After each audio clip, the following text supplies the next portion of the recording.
It's one of those stories that if you made it up, no one would find it credible. When Aoife Curran went looking for her birth mother, she discovered that she lived just 5 minutes away. Aoife is the author of Searching for Me, My Adoption Story. Aoife, good afternoon to you. Good afternoon. Now, you had, before you were 18, this was something that you were going to find out who your birth mother was. From day dot, yeah. Yeah, and now your parents had always been quite open with the fact that you were adopted. Yeah. And I know this sounds like a stupid question, but what was motivating you in your need to know? I can't even pinpoint a time in my life where I said, right, this is it. It was just, I knew before I even understood what the word meant, really, that it was something I was curious about and interested in. And just as I got older, then it became more fear and anxiety and a feeling of something missing. Yeah, it kind of evolved from that. Yeah, and what age were you when you started writing to her? My mum told me to start writing to her when I was about 13, and they were letters that I knew I obviously couldn't send. But the idea was, when I wasn't coping, Mum would say, write these letters down and I'll keep them, and then maybe one day we'll give them to her together. So I've been writing about adoption since I was about 13. Crikey. And did you find that you were you could write things to this woman who you had never met? Was it easier to tell her things and confide in? Surprisingly so. I mean, I think it was easy, to be honest, in the beginning, because I never really thought I'd get the chance to send them to her. Yeah. But I kept that motive up even when I was writing the book. I kind of wrote the book. I said, right, if I'm going to write the book, it needs to be pure honesty, warts and all, good and bad sides of it, because I needed to write it as if no one was ever going to read it.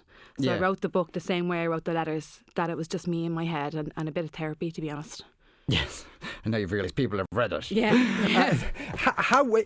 Given that, was your mother obviously your mother must have been very understanding, or both your parents have been very understanding, because you were quite open with this from a long age. Did you ever feel at any point that they were at all threatened or worried by it? Right up until I wrote the book, right up until last year, I always had that question in my head.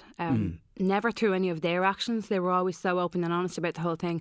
But in saying that, it was always, as a parent myself, parents always want to do right by their kids, and maybe they're just putting my feelings before their own. So that was a worry. Yeah. Until I was just about to finish the book, and between myself and the publisher, Emer Cleary, and myself from Emu Inc., we decided that it would be nice to ask some of the people involved to write pieces for the book. So my mum and my dad and my brother all wrote pieces for the book, and what my dad wrote was about the day that we had searched for my birth mother Mary ourselves, and did a bit of investigation and kind of drove by her house, but she happened to be standing in her garden. And my dad wrote about that day. And any other parent I know has kind of reacted to me by saying, oh God, your poor dad. But Dad wrote it in such a way of, he was just as excited as I was. So that kind of reassured me that coming from them, it was okay. Yeah. Now you had been writing to her, and you knew that when you were 18, you could officially ask to make contact with her. And when you made that, you even timed it in the sense that you wrote a letter before you were 18, but knew the letter would arrive on the dot. What was the response you got? The response I got was that's great, we'll help you, no problem, but we'll help you in 2 years. Because it was so much of a backlog. Exactly, yeah. I think that's up to 3 years now. And when that, and as you say yourself, you were maybe a bit relieved that there were 2 years elapsed because you were a bit more mature and perhaps more ready for it. Yeah. But even when they decided to contact your birth mother, they seem to do it in such a vague way that... Absolutely. And it's not, I've heard other people saying the same thing, but I think the letter literally said, we're very interested in speaking to you. It must be 20 years since we spoke, and we're looking to organise a college reunion.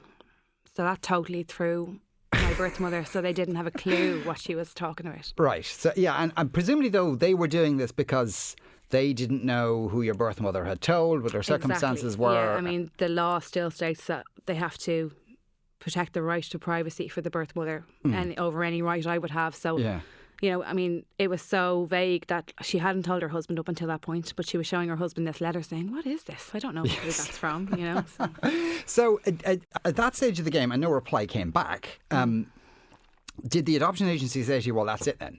There's nothing we can do about it? Yeah, after 3 letters, 3 letters in 6 months, they said, listen, you need to let this go. Yeah. And that's when me being defiant and not willing to take no for an answer, I went home with my dad, and my dad said, look, we can give this a go ourselves and we'll try and search ourselves. Yeah. And it was with the information we always had, like very basic information. And that's when we said, no way, we'll stop when we get a no, and I'll always respect her feelings, but not until I know it's a no. Now, the thing was, because certainly when I read the description of what you did, it sounded relatively easy. My dad made it that way. I think it took 3 days in the office. The records are huge. They're big, massive books, and they weren't categorised properly, so it was literally the birth of the people in the whole country on that year. So it was a lot of sifting. But my dad had the idea, so if you come up with a Mary, and we knew she'd called me Kathy, so if we come up with a Mary who gave birth to a baby, called her Kathy in Holles Street on my birthday, so we could find my original birth cert. Yeah. And I knew she was 24. So we went back then 24 years to see if either one of those women, because it was 2, would have been 24 the year I was born. So that's how we kind of narrowed it down. And then in the end, it came down to the phone book. Right. So and this was the bizarre thing that then you go, yeah, we have a name and this could well be her. You look it up in the phone book. Was it literally around the corner? Yeah, I mean, you could walk between our house and her house, would have been the same local pub, the same shops. I mean, you knew we had been in the same pub watching the 2002 World Cup together before we met. And you had seen her before? She was a familiar face to you? She was a familiar face to me, yeah. That must have been so weird. Yeah. I was afraid to look at her, to be honest. And, in the week before we met, when I knew I was going to meet her, it was I was looking around me everywhere, because I had been, I obviously had found her dress myself, and then I gave it back to the adoption agency to organise the meeting. And they had told me, look, she is very close, and I was looking around my shoulder everywhere. Absolutely everywhere. So it was a surreal experience, to be honest. The thing was, and I think that first day that you described driving past the house with your dad, she was in the front garden, but you didn't make contact then, and no, it was a bit of a